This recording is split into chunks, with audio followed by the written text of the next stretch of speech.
are the options in this poem?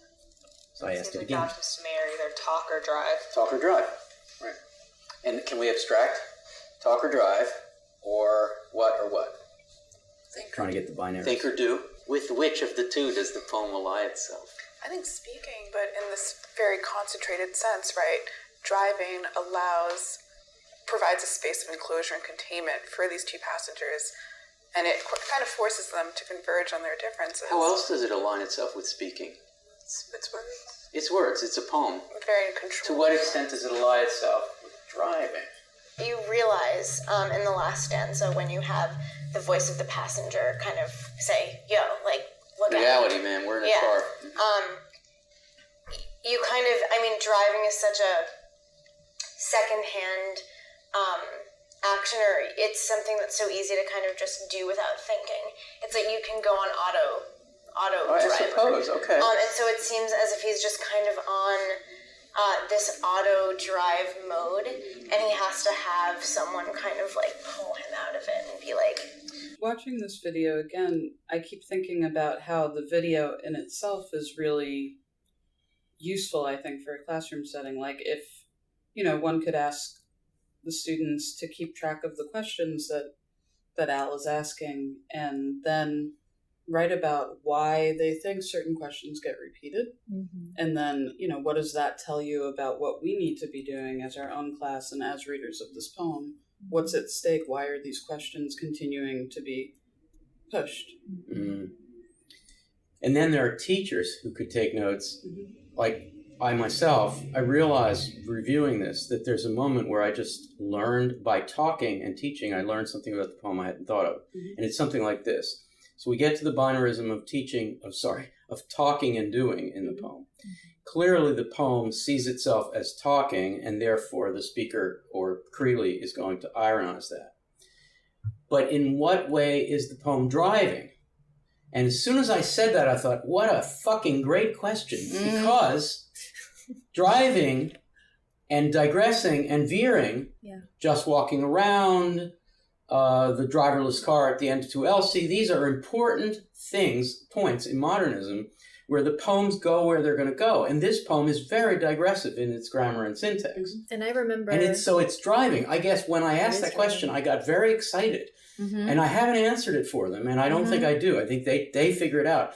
This poem is driving as much as it's talking. I can imagine in certain classroom settings pausing the video at that point and asking students to run with the... There's another activity. Or drive with it. Right. Go somewhere with this idea of like, okay, write a poem that drives, write a poem that talks, or write a poem that thinks driving is the answer to X, get out of a dilemma or face a problem, and then write a poem that does the other thing. Yeah. And have them just kind of dwell in that binary for a little while and spend time with it. Or even think about what the difference between driving with direction and driving without direction is, right? Mm-hmm. I think that would help kind of think about the larger question in the class, the course in our poetics, right? About directionality versus openness. Objectives, goals, endings, closure, all that stuff. Right. Yeah, you want to create a setting where everybody finishes the job and feels like some rigorous work was being done, rather than an anything goes situation entirely where people feel like, well, we had a good talk, but I'm not sure we know what we said. Right. Somewhere between those two things. One of the reasons why I like this particular video so much is because I feel like it's a model. It kind of makes me feel like I want to try something outside of my comfort zone in the classroom, even though the pain might happen, but because it's very clear that the investment in the poem is of a very specific register, and it's really exciting. And it kind of makes me, as a teacher who teaches this poem, want to try and go to a different place and see what, what might happen then.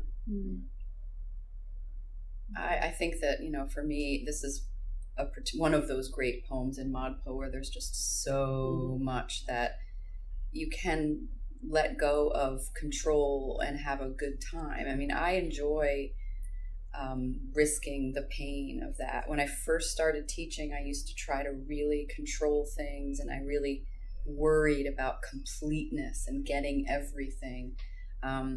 And I just started to let go of that, mostly because I started remembering when I was a student, I didn't get 10% of this, right? When I took English 88 with Al, however many years ago, I read a bunch of this stuff, but I'm still reading it and I'm still getting it and I'm still having new ideas. Or still not getting it. That's what, yeah, either. Dickinson. Both. Wow. Right. And the hell do we teaching do is with that? amazing when you open it up to the students a little more. You learn things. They have different There are certain poems I feel like I never get the same reading out of twice. There's just so much to be gained in letting go and letting it happen and learning from it.